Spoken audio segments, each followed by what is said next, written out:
യൂട്യൂബിൽ വെറും വേസ്റ്റായ ഷോർട്ട് റീലുകൾ ഒരുപാട് സ്ക്രോൾ ചെയ്ത് സമയം കളയേണ്ടി വരുന്നുണ്ടോ? പല റീലുകളും സമയം കൊല്ലി മാത്രമല്ല ഉത്കണ്ഠയുടെ ഉൽപാദകരുമാണ്. മറികടക്കാൻ യൂട്യൂബിൽ തന്നെ വഴിയുണ്ട്. അതേക്കുറിച്ച് പറയാം. പ്രതിദിന സമയപരിധി നിശ്ചയിക്കാം. ടൈമർ ഫീച്ചർ ഉപയോഗിച്ച് ഉപയോക്താക്കൾക്ക് ഒരു ദിവസം എത്ര സമയം ഷോർട്സ് കാണാൻ ചെലവഴിക്കാമെന്ന് സ്വയം ഒരു പരിധി നിശ്ചയിക്കാം. സ്ക്രോളിംഗ് താൽക്കാലികമായി നിർത്തുന്നു. ഉപയോക്താവ് നിശ്ചയിച്ച സമയപരിധി എത്തിക്കഴിഞ്ഞാൽ ഷോർട്സ് ഫീഡിലെ സ്ക്രോളിംഗ് താൽക്കാലികമായി നിർത്തിവെച്ചതായി അറിയിച്ചുകൊണ്ടുള്ള ഒരു പോപ്പപ്പ് പ്രോംപ്റ്റ് സ്ക്രീനിൽ പ്രത്യക്ഷപ്പെടും. നിലവിൽ ഈ പ്രോംപ്റ്റ് മറികടന്ന് അന്നത്തെ ദിവസം സ്ക്രോളിംഗ് തുടരാനുള്ള ഓപ്ഷൻ ഉപയോക്താക്കൾക്കുണ്ട്. പാരന്റൽ കൺട്രോൾ ഉടൻ. ഈ വർഷം അവസാനത്തോടെ പാരന്റൽ കൺട്രോളുകൾക്കുള്ള പിന്തുണ കൂടി ഈ ഫീച്ചറിന് നൽകാൻ യൂട്യൂബ് പദ്ധതിയിടുന്നുണ്ട്. ഇത് നടപ്പിലാക്കുമ്പോൾ രക്ഷിതാക്കൾക്ക് കുട്ടികൾക്കായി ഷോർട്സ് കാണാനുള്ള സമയപരിധി നിശ്ചയിക്കാൻ സാധിക്കും. അത്തരമൊരു സാഹചര്യത്തിൽ കുട്ടികൾക്ക് ലഭിക്കുന്ന പോപ്പപ്പ് പ്രോംപ്റ്റ് ഒഴിവാക്കാൻ സാധിക്കുകയില്ല. മുൻപ് യൂട്യൂബിൽ വീഡിയോകൾ കാണുമ്പോൾ ഇടവേള എടുക്കാൻ ഓർമ്മിപ്പിക്കുന്ന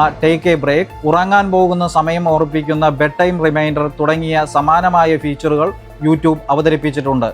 ഉപയോക്താക്കളെ ഡൂം സ്ക്രോളിംഗിൽ നിന്ന് അകറ്റി അവരുടെ സമയം മികച്ച രീതിയിൽ കൈകാര്യം ചെയ്യാൻ സഹായിക്കുക എന്നതാണ് ഈ പുതിയ ടൈമർ ഫീച്ചറിലൂടെ യൂട്യൂബ് ലക്ഷ്യമിടുന്നത്.